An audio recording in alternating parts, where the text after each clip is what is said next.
Very good morning to one all. At the outset, I would like to introduce myself.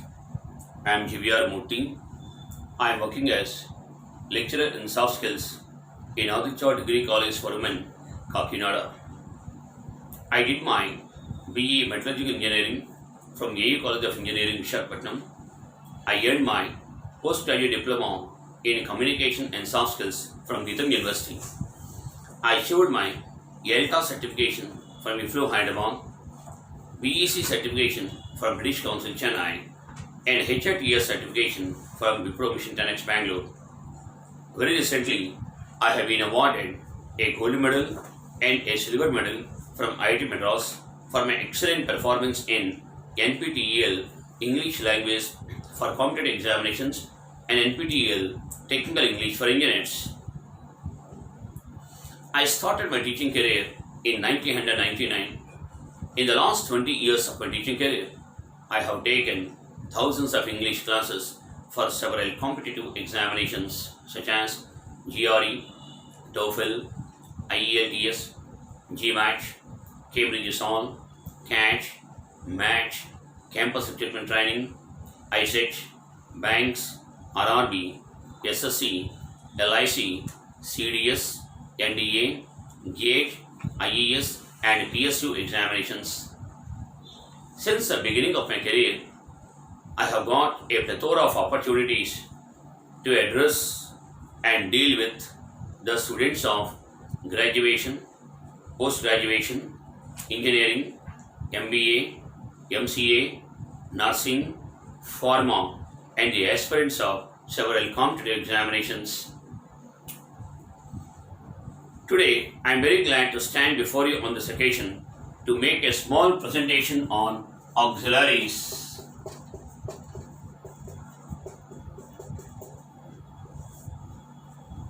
So, in this video, I am going to discuss the different applications of auxiliaries. If you consider any sentence in the Hindu as a part of our life, we read a majority of sentences. If you read any sentence form, a sentence always consists of a subject and a verb plus something. Clear, whatever will. If you examine the nature of the verb, it's a well-known fact that without a verb, a sentence cannot be framed. So if you examine any verb of the sentence, your verb must belong to either the category of a tense or a category of an auxiliary verb. You take any sentence in the language, the verb must belong to the category of either tense or auxiliary. Tenses indicate time and auxiliaries indicate other senses. Clear? Now, if you think of the nature of the verb, verbs are broadly divided in two different ways. From the point of view of the discussion of auxiliaries, I would like to discuss the verbs into two different areas. Though there are many categories of verbs are there, I would like to primarily concentrate on the discussion of two important verbs. If a verb indicates action, activity, process, moment, condition, position, state, status, knowledge, perception, and belongings, feelings, and emotions, this kind of verb is called main verb. Main verb, very important. A main verb always indicates action, activity, process, moment, condition, position, state, status, perception, belongings and emotions of the subjects. Very clear. I can say that the most important meaning of the sentence is always packed with the main verb. How many main verbs are there in English language? We can't count. For example, if I take listen, speak, read, write, teach, learn, test, evaluate, come, go, give, take, bring, etc. Nobody can count. All the things belong to the category of main verbs. I can say that main verbs talk about the most important meaning of the sentence. I can say that the entire meaning of the sentence is packed with the main verb. But sometimes main verbs alone cannot convey the full meaning to the given sentence. So in such cases, what do? We add some kinds of verbs before the main verb. This verb is called auxiliary verb. I can say that auxiliary verb is defined as before a main verb. An auxiliary verb is always added before the main verb. Now what do we take? For example, I take the main verb WRITE, write. Now before the write, I add many other verbs. For example, I will add WILL, will. If I write will write, the meaning is entirely different. But if I write shall write, the meaning is entirely different. If I write can write, the meaning is entirely different. If I write could write, the meaning is entirely different. So I can say that if I take the verb WRITE, write, which is the main verb of a sentence, I can add many wonderful verbs before the main verb. For example, I can add will write, shall write, can write, could write, may write, might write, need to write, needs to write, need not write, need hardly write, need scarcely write, need only write, ought to write, dare to write, dares to write, dare not write, have to write, has to write, had to write, will have to write, shall have to write, will need to write, shall need to write, similarly must write. These are all the different kinds of auxiliaries. So I can say that as you keep on adding different kinds of auxiliaries before the main verb, the meaning of the sentence also changes. So I can say that auxiliary verb always indicates special themes. So in this video, we would like to talk about what are the different kinds of themes which are expressed by auxiliary verbs.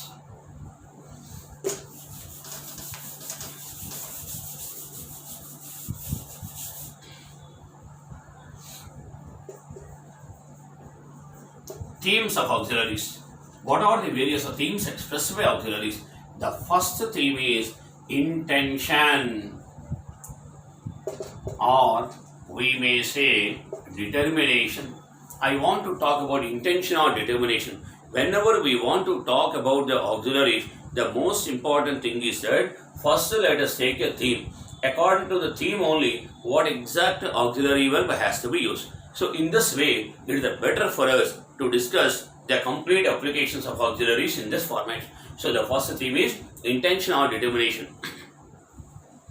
To discuss intention or determination, to express our intention or determination, we use 4 important auxiliary verbs. The first auxiliary is will, the second one is shall, the third one is would, the fourth one is must. That's all. I don't know how many auxiliaries are there in English language, but if you want to indicate your intention or determination, we use only 4 important auxiliary verbs. Now, what are the differences among these 4? If you want to express your intention or determination with will, we use only I and we, that's all. With no other subject, we can use will. But if you want to use shall, we can use other subjects. Clear? There are many categories of subjects are there. Except I and we, if you want to start your sentence with any other subject, your auxiliary must be shall. But if you take would and must, they can be used with any subject, irrespective of the subject we can use. For example, I can take, I will come with you. It's my intention. I will consider your application. We will consider your candidature. Now, they shall accept your offer.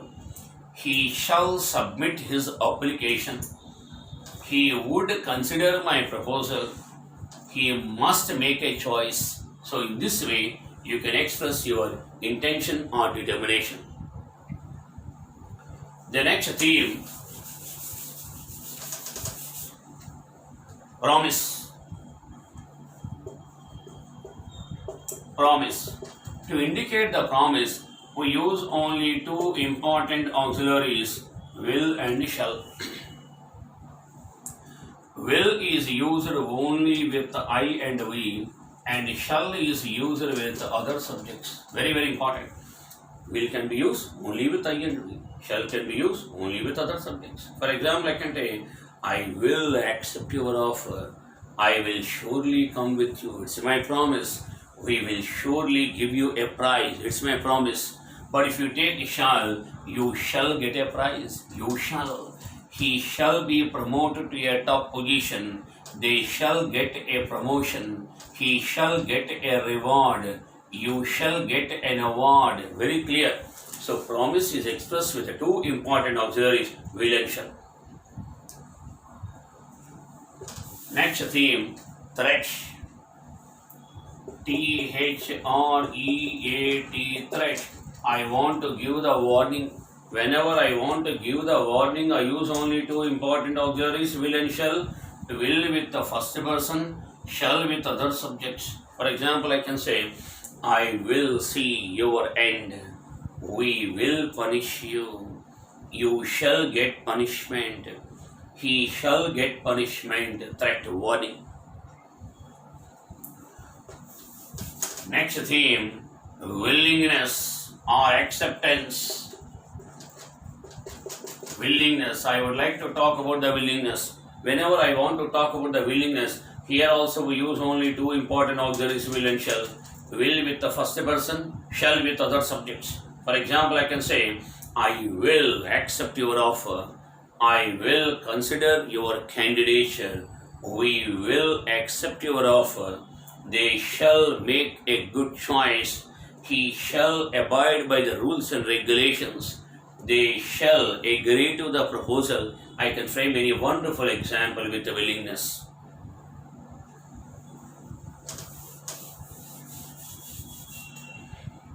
Next theme, future action. I want to talk about the future actions. To indicate the future actions, we use two important auxiliaries, will and shall. What is the difference between will and shall? Will can be used with any subject and shall can be used only with the first person I and we. Very clear. Regarding the future action, we use two important auxiliaries. I can say, I will come with you. I can use, I shall come with you. Very clear. If your subject is first person, you can use will and shall also. But if your subject is other than the first person, you can use only will. That's why in the modern English, we are using only will, not with shall. But if you want to use shall, it's not wrong. I can say, I shall accept your offer. We shall attend a conference next week. They will attend a program. A program will be organized next week. I can say any structure. Next theme, past habitual actions. I want to talk about my past habitual action. Whenever I want to talk about my past habitual actions, I use two important auxiliary verbs. One is used to, and the second one is would, would. Very, very important. Past habitual action. Whenever I want to talk about my past habitual actions, you have to use two important structures, use to and would. You can use these things with any subject, there's no restriction. For example, I can say, when I was young, I used to walk 5 kilometers a day. When I was young, I would walk 5 kilometers a day. Very, very important. And the next theme, present habitual actions. Whatever actions exist now, if I want to talk about this kind of habitual actions, generally if you go into tenses form, we use simple present tense. Very clear. Simple present tense indicates many habitual actions. I can say, I go to college every day. He goes to college every day. Very clear. But if I want to make the application of auxiliary verbs, I use some important auxiliaries. For example, I can say be used to. Here in the place of be, you can use am, is, are, since it is a present. Very clear. But if I want to talk about the past, I can also use was used to and were used to. If you want to indicate your past habitual action, whenever you want to talk about the habitual actions, we use an auxiliary verb be used to. If you put was used to and were used to, they indicate your past habitual action. I was used to working on the system. They were used to working on the system. But if you want to talk about your present habitual action, I can say am used to, is used to, and are used to. Very clear. After be used to, we must always use the ing form of the verb. I was used to working on the system. They were used to working on the system. I am used to working on the system. He is used to working on the system. They are used to working on the system. Very clear. Be used to always indicates a habitual action. If you put am used to, is used to, and are used to, it indicates a present habitual action. If you indicate was used to and were used to, it indicates a past habitual actions.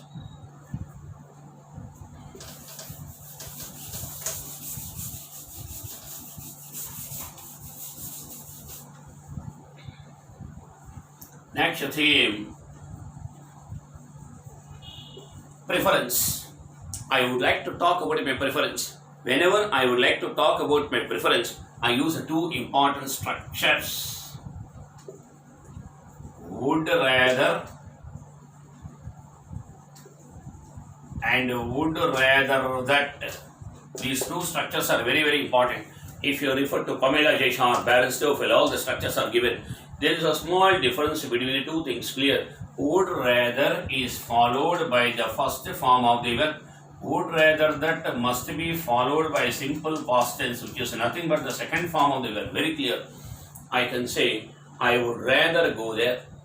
I would rather have coffee. I would rather that I went there. Went, second form of the verb. I would rather that I visited his house. Visited, second form of the verb. It's a preference.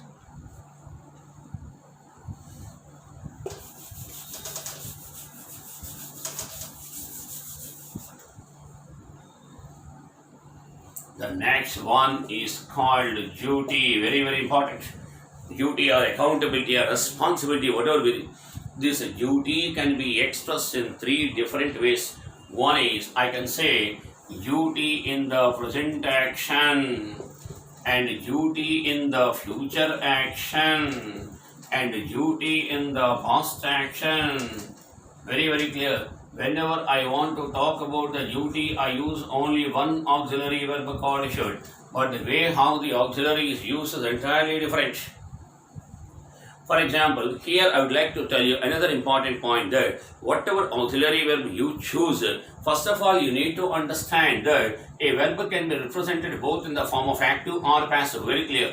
And if you would like to talk about the relation between active and passive, you have to study the relation between subject and verb. This is very important point.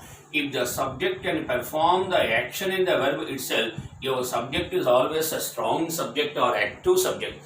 If the subject cannot perform the action in the verb, the subject is called a weak subject or a passive subject.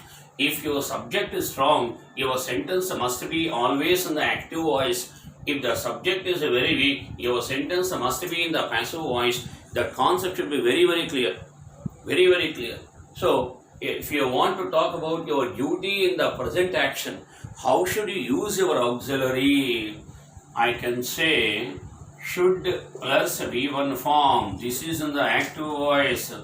If I take a passive voice, should plus B plus V3, passive voice, the most important one. Should is used in two ways. If should is followed by V1, it indicates active voice. If should is followed by B plus V3, it indicates passive voice. I can say, I should work hard. I should work. The project work should be submitted in time. The work should be completed in time. You take anything. And for future also the same structure. If you want to indicate your duty in the future, should plus V1 active voice, should be plus V3 in the passive voice. Here I can say, I should submit my work next week. The project work should be submitted next week. The whole project work should be completed next week. I can say. So, if you want to indicate your duty in the present and future action, the structure is the same. But if I want to indicate my duty in the past, the structure is entirely different. What is my structure? Should plus have plus third form active voice. And if I take should plus have plus been plus V3 passive voice, very, very important. Whenever I want to indicate my duty in the past action, I have to write like this. I can say, I should have done my work, not now, in the past. I should have done my work. I should have completed my work. The work should have been completed. The project work should have been submitted. If you think of any job notifications and employment news, this structure is frequently used. I can say that the candidate should have completed his graduation. The candidate should have completed his post-graduation. The candidate should have been born between this date and this date. So these structures are very frequently used in the employment news for the purpose of giving notifications on the jobs. So regarding the duty is a very, very important one. Whenever you want to express a duty, duty in the present, duty in the past, and duty in the future. Very, very important.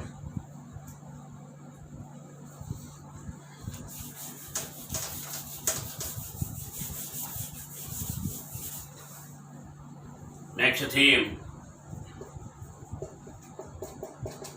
ability.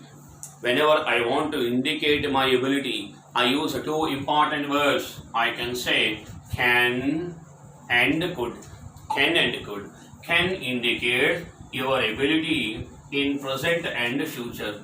Could indicates your ability in the past. Very clear. I can say I can lift the box, which is my ability. I can solve all the questions.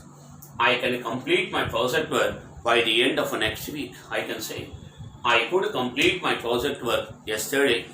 I could answer all the questions in the paper. So I can say that whenever I want to indicate my ability in the present and future, use can, could, past ability. Very clear. In the place of can, you can say am able to. I'm able to do the work. Is able to and are able to. And if you want to talk about the future, I will be able to and shall be able to. So am able to, is able to, are able to, will be able to, and shall be able to can be used in the place of can. But if you would like to talk about past, you can say was able to and were able to can be used in the place of could. Very, very clear ability. The next important theme, possibility. Very, very important, possibility. I can say doubt. Whenever you want to express a doubt, we use 5 important auxiliaries. We can use may, we can use might, we can use can, we can use could, or according to old grammar books, should also indicates a possibility. So I take 5 important auxiliaries: may, might, can, could, or should. Any one of the auxiliaries can be used. Now, if you take the possibility or doubt, we use the doubt in 2 different ways. Very clear. This possibility is expressed in 2 different ways. One is possibility in the future and possibility in the past. Very clear. I want to express my doubt in the future and I want to express my doubt in the past. If I want to express my doubt in the future, I take, after using any one of the auxiliaries, I use V1 in the active voice, VEB plus V3 in the passive voice. Very important. I can say, I have to use one of the auxiliaries. I take may. I may attend the conference, active voice. I may attend. A conference may be organized. A conference may be conducted. It's a future. If I take the past, I use have plus V3, active voice, have plus BEE and BN plus V3 in the passive voice. Very important. I may have attended a conference last week, may have attended. A conference may have been organized last week. A program could have been organized last week. A program could have taken place last week. Right? I can say they might have invited me to attend the program. I might have been invited to attend the program. I might have been invited. I'm talking about the possibility in the past. So whenever you want to think of the concept of possibility, I can use any one of the auxiliaries. The event should have taken place last week. I don't know exactly. An event should have been conducted last week. An event should have been organized last week. So all these things indicate the possibility of doubt. We use it in our daily life very frequently.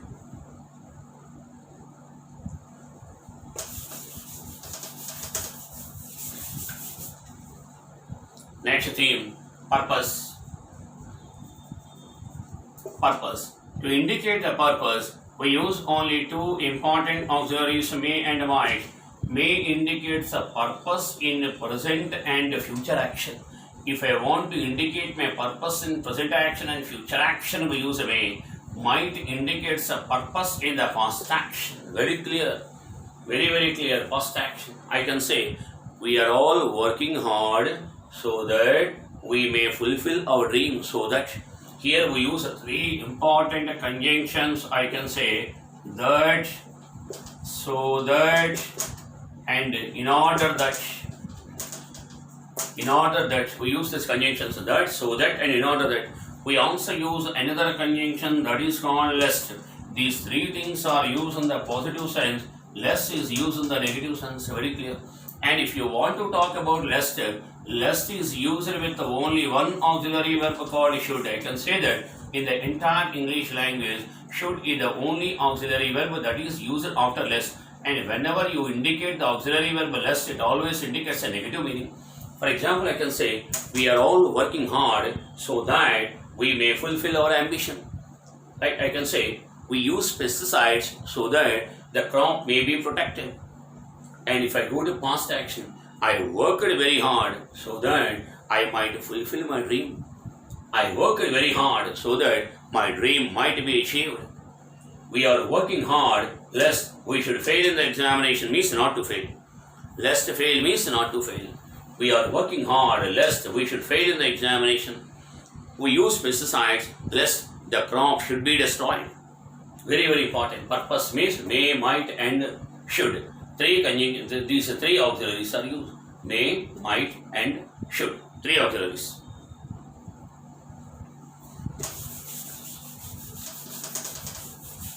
Next theme, necessity. Most important, this necessity is used in three concepts. One is present necessity, past necessity, and future necessity. Whenever you want to indicate the necessity, yet if you think of what are the important auxiliary verbs that indicate the necessity in the present action, I use the auxiliaries am to. Am is different from am to. I can say is to. We can say are to. We can say have to. We can say has to. We can say need to. And we can also use needs to. We can use a must. Very, very important. The list of auxiliaries, I can say that in the entire English language, I can say auxiliaries. Among the auxiliaries, necessity is the first fundamental auxiliary verb that is expressed by majority of auxiliaries in English language. If you think of the necessity in the present, I can use am to. I am to go there. He is to go there. They ought to go there. I have to follow the rules. He has to follow the rules. I need to obey your instruction. He needs to follow my rules. He must attend the conference. These are the auxiliaries that indicate present.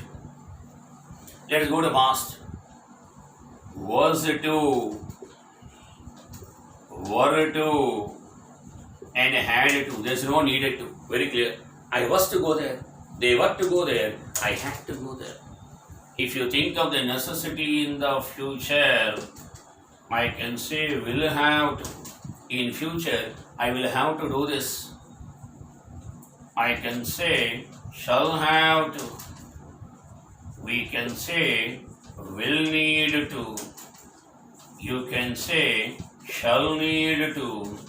And another important auxiliary must, very, very important. Must can be used to indicate your necessity in the present action. Must can also be used to indicate your necessity in the future action. Must cannot be used to indicate your necessity in the past action. Very clear.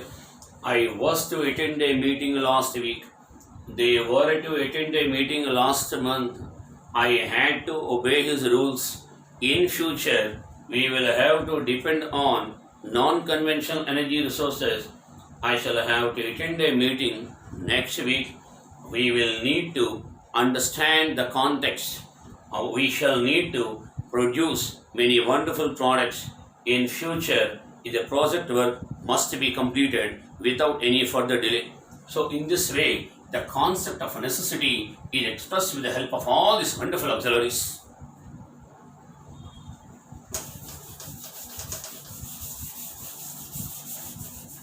Now let us move on to the next theme, no necessity.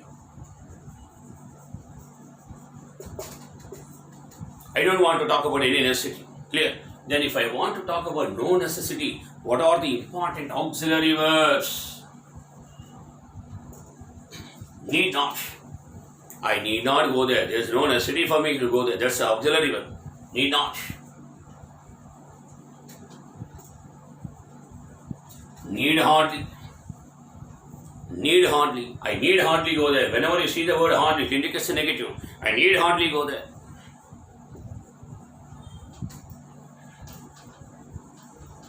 Need scarcely. I need scarcely go there. There is no necessity for me. That's the meaning. These three auxiliaries indicate no necessity. I need not go there. There is no necessity for me. I need hardly go there. There is no necessity for me. I need scarcely go there. There is no necessity for me.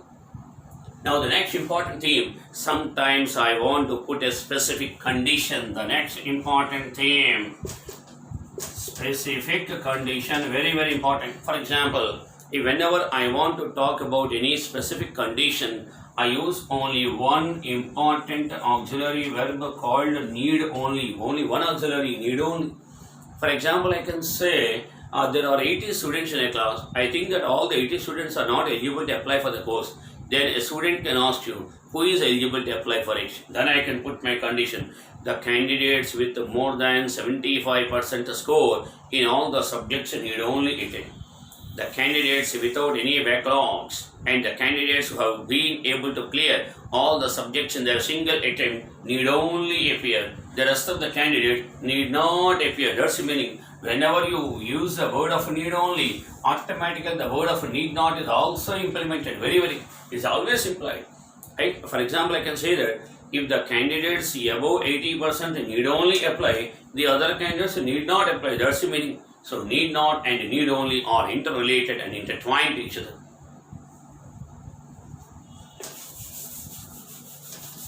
The next important thing is emphasis. Very tough auxiliary verb in English language is clear. To indicate the emphasis, I use only one auxiliary verb called should. The word should can be framed in two different ways. Should plus BEB plus ing, one structure. Should plus have plus been plus ing. If you see them, it will appear to us that one belongs to continuous, another belongs to perfect continuous. What is the difference between a continuous and perfect continuous? Time duration. If you want to emphasize an action without time duration, we use the first structure. Here, no time duration. The second structure indicates a time duration. For example, I can say, right, you should be continuously learning English. You should be learning English. You should be working hard. Whenever I want to emphasize, you should have been learning English for a long time. You should have been working hard to realize your goal for a long time. Time duration and no time duration is called emphasis.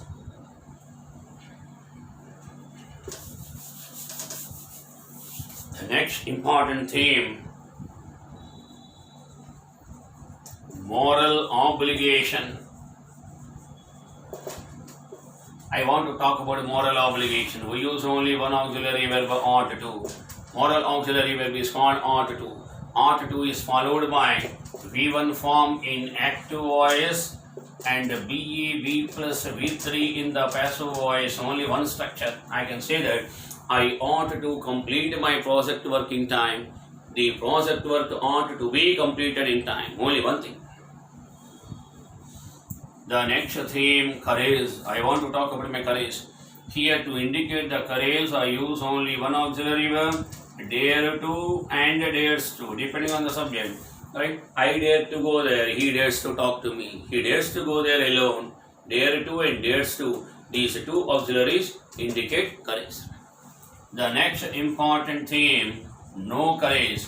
If I want to indicate my no courage, I use only one auxiliary verb called dare not. There is no dares not. I can say that I dare not go there.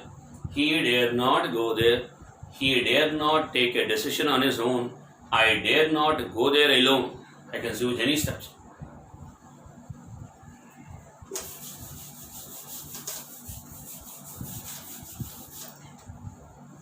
The next theme, order or command. I want to talk about the orders. To indicate the orders, we use only two important auxiliary verbs. One is must, other one is shall. Must can be used with any subject. Shall can be used with any subject except I and we. That's all. Very, very important. Because if we use I and we with shall, it indicates a future action. We have already learned. So, any other subject other than I and we can also be used with shall to indicate an order. For example, I can say, I must follow your order. I must follow. It's an order, command. You shall follow my order. It's a command. You shall, he shall, they shall. It indicates an order or command.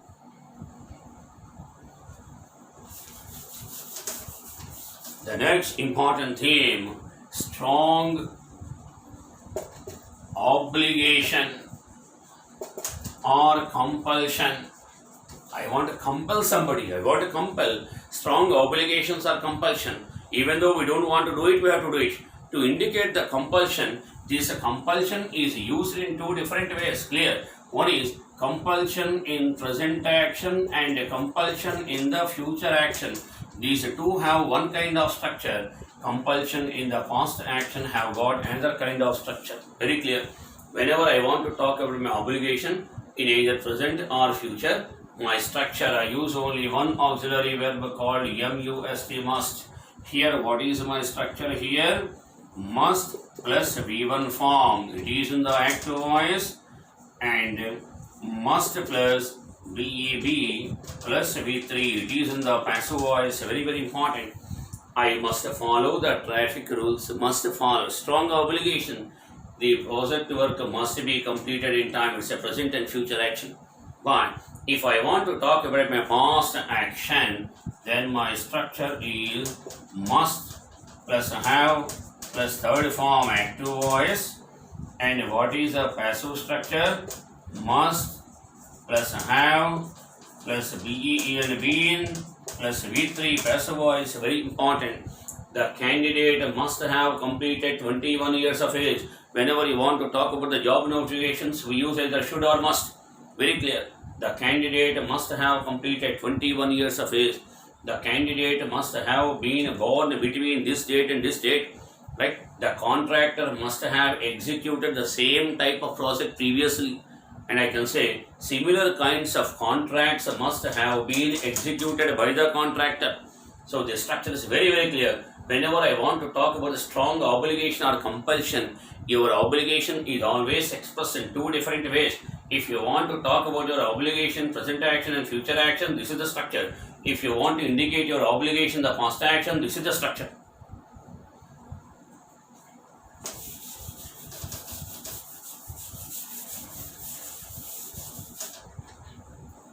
Next theme, unnecessary actions in the past. Very important. Unnecessary. The action is already over. Now you think that it would have been much better if the action had not occurred in the past. These kind of actions are called unnecessary actions in the past. Whenever I want to talk about the unnecessary actions, my structure is only one auxiliary verb, need not plus have plus third form active voice. If I put BE and been plus V3, this is the passive voice. Need not and have are the common. What is the structure? Need not plus have plus V3 active voice. Need not plus have plus been plus V3 passive voice. For example, I can say, I need not have gone there. It was entirely unnecessary for me. I need not have gone there. The work need not have been submitted. The documents need not have been surrendered. The project work need not have been postponed. Whenever you want to talk about this kind of event, that's called unnecessary actions. What is the point here? The event is already over. Now you want to express your feeling that it would have been much better if the event had not occurred. Now the next important theme, unfulfilled actions in the past. Unfulfilled actions in the past. What are we talking about? Unfulfilled action. I can say one example. I can say, what is the point here? In the first case, the event is over. Now you wish that the event had not occurred. But here, what is the structure? The event did not take place. Now you want to express your wish in such a way that it would have been much better if the event had occurred. So this kind of event is called unfulfilled actions in the past. Unfulfilled actions. So what is the structure here? I use 4 important auxiliaries. Was to, were to, or you can say ought to, or you can say should. These are followed by have plus third form active voice. If you want to use put BEEN plus BN plus V3 passive voice. This is the structure. I can say I was to have gone there, active voice. I did not go, that's the meaning. If I had gone there, it would have been much better, that's the meaning. I was to have gone there. They were to have gone there. I ought to have gone there. They should have gone there. It's unfulfilled action. If I take passive voice, the program was to have been organized. All these events were to have been conducted. The event ought to have been conducted. The event should have been organized. Wonderful structure, no doubt. The event should have been organized. So we can say that these kind of events are called unfulfilled actions. Very, very clear. Unfulfilled. The events can never take place. So these kind of wishes are, these kind of things are called unfulfilled action. You want to express your wish in such a way that if the event, actually the event did not take place. Now you want to express your wish in such a way that it would have been much better if the event had occurred. So this kind of event is called unfulfilled. Unfulfilled action. Very, very important one. Next theme, very essential, probability. Probability or chance. Chance, only one auxiliary verb we use, MUST, must, clear. If you refer to Pamela J. Sharp and Cliffs and many wonderful books, the structures of must, which are used to indicate the probability or chance, are known as logical conclusions in English. Logical conclusions, very, very, very important in the language, very clear. For example, whenever you want to talk about the logical conclusion, we require 2 important things, clear. First, what is the incident? First, you have to report one incident and what is the chance for the occurrence of the event. We have to consider 2 important things here. One is the incident and other one is the chance, clear. Incident is always reported in the tense form and the chance is always indicated in the auxiliary verb form. Incident indicates a tense because whenever I want to indicate my incident, I have to indicate the times at which an action takes place.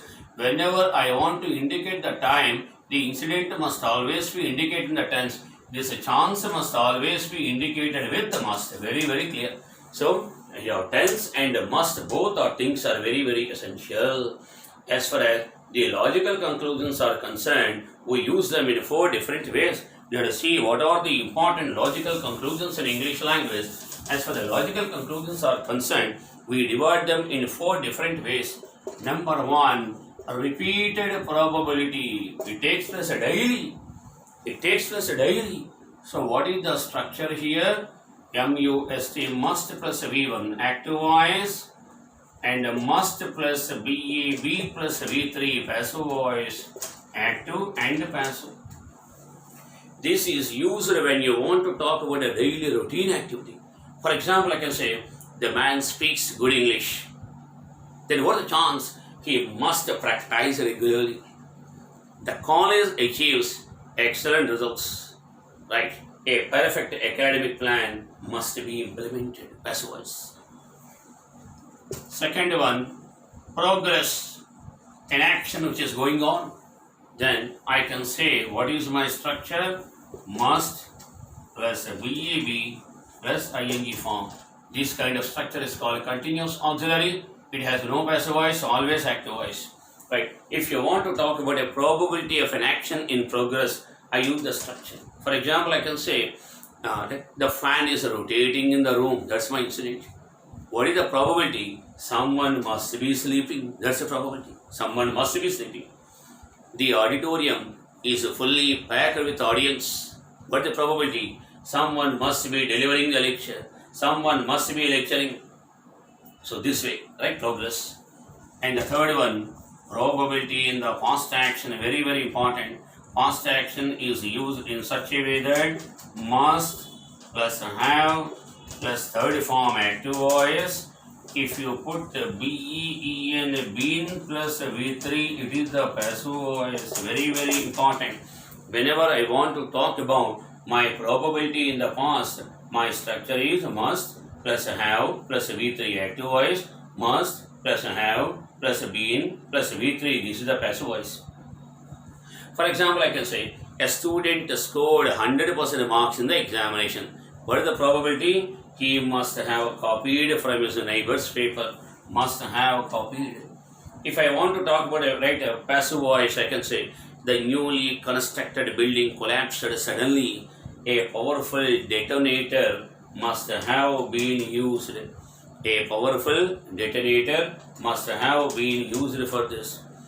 Right, I can say all the telephone poles on the road collapsed suddenly. So what is the probability? A strong wind must have blown last night. A strong wind must have blown last night. I can say all the trees on the road collapsed. A strong wind must have blown last night. Very clear. The student secured 100% marks in the examination. I can say that the teachers must have taught very well. The teachers must have taught very well. It's only probability. Clear? I can say that the student secured 100% marks in the examination. A perfect planning and academic plan must have been implemented by the student. A perfect planning and academic plan must have been implemented by the student. So this talks about the probability in the past. And the fourth structure, probability for a long time duration. Fourth structure, probability with time duration. I want to talk about here the only structure is a must plus have plus been plus ing. When do we use it? When you want to talk about the time duration only, we use the structure. This structure also does not have any passive construction. So I can frame the example like this. I can say, I have not seen my friend for a long time. What is the probability? He must have been preparing for a IAS examination for a long time. For a long time. The teacher is able to speak very effectively. So what is the probability? He must have been practicing the art of speaking English for a long time. Must have been practicing the wonderful structure. If you don't want to indicate the time duration, you have to use second structure, must be plus ing. But if you want to indicate the time duration, you have to use must plus have plus been plus ing form. So this is called continuous probability. This is called perfect continuous probability. Wherever you go, that the concept of tenses is very, very important. The more the knowledge of tense, the better will be your ability to understand the theme of auxiliary verbs.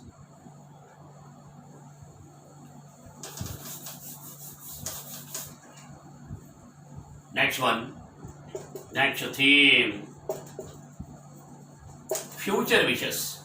I want to express my wish in the future.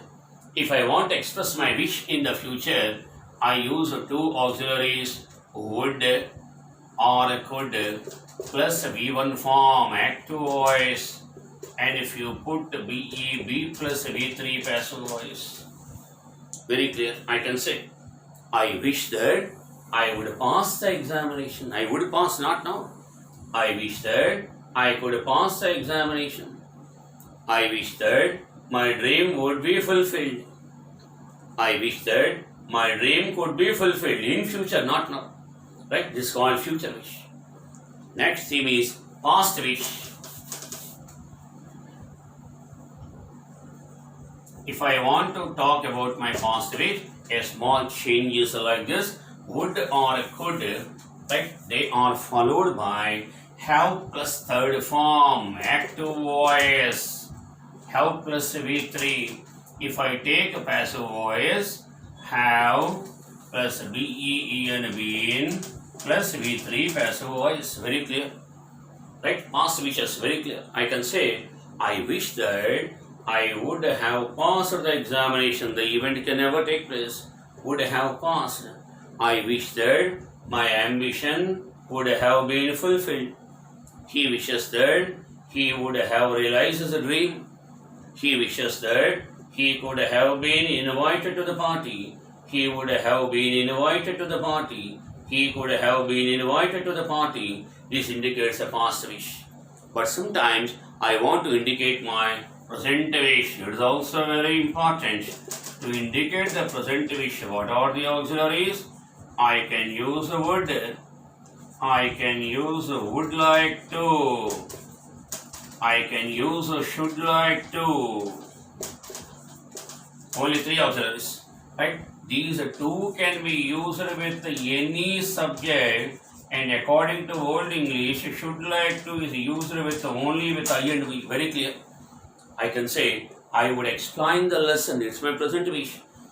I would like to introduce myself. I would like to talk to you. I should like to talk to you. I should like to congratulate. Would and would like to can be used with any subject form, but should like to can be used when you want to express your statement with only with the first person. But sometimes, if you want to indicate your past wishes, if you go into the tenses, we use past perfect tense also. Very, very important. Past perfect tense also indicates unfulfilled actions. Right? Had plus V3, active voice. And what is the structure? Had plus been plus V3 passive voice. Unfulfilled wish. If you go into the uses of past perfect tense indicates unfulfilled action. I can say unfulfilled wish.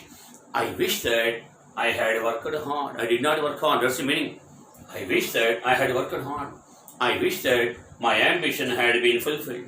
I wish that my goal had been reached. I wish that my goal had been reached. Very, very important. This is called past perfect tense. So, if you go into the uses of past perfect tense, one of the uses. Past perfect tense has got many uses, but this is one of the uses. So, as far the wish is concerned, past wish, present wish, and another future wish. Clear? We already discussed future wish. Future wish, past wish, and present wish. Very clear. But sometimes I want to talk about a general wish. General, very clear. Wishes are very, very different categories are there. If I want a general wish, I use only one auxiliary verb called may. Clear? I can say, may God bless you. May God be with you. Clear? I wish that you may get success. I wish that you may achieve success. Here, may indicates a general wish.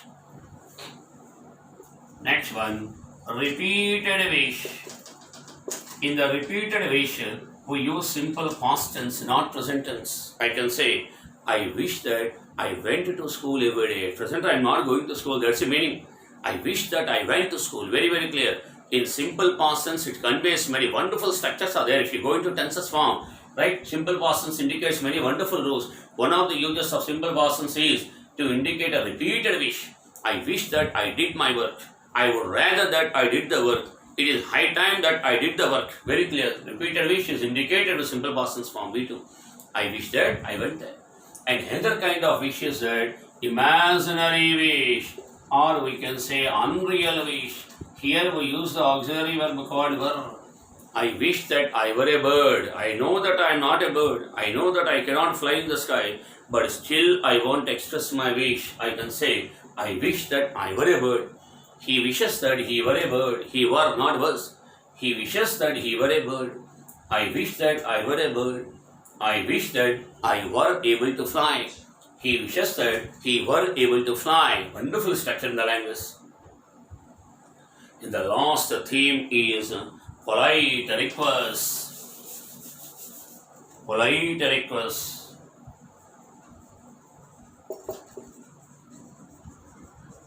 Polite request. We use the auxiliaries will, would, can, or could. 4 auxiliaries.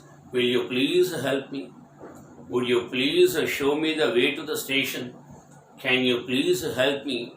Could you please help me? Polite request. Next theme, giving permission. We want to give our permission to other person. We use only 2 auxiliary verbs, may and can. You may go there. You can go there. And the next theme, seeking permission. What are the auxiliaries? We can use may, we can use can, we can use shall also. Clear? May I come in?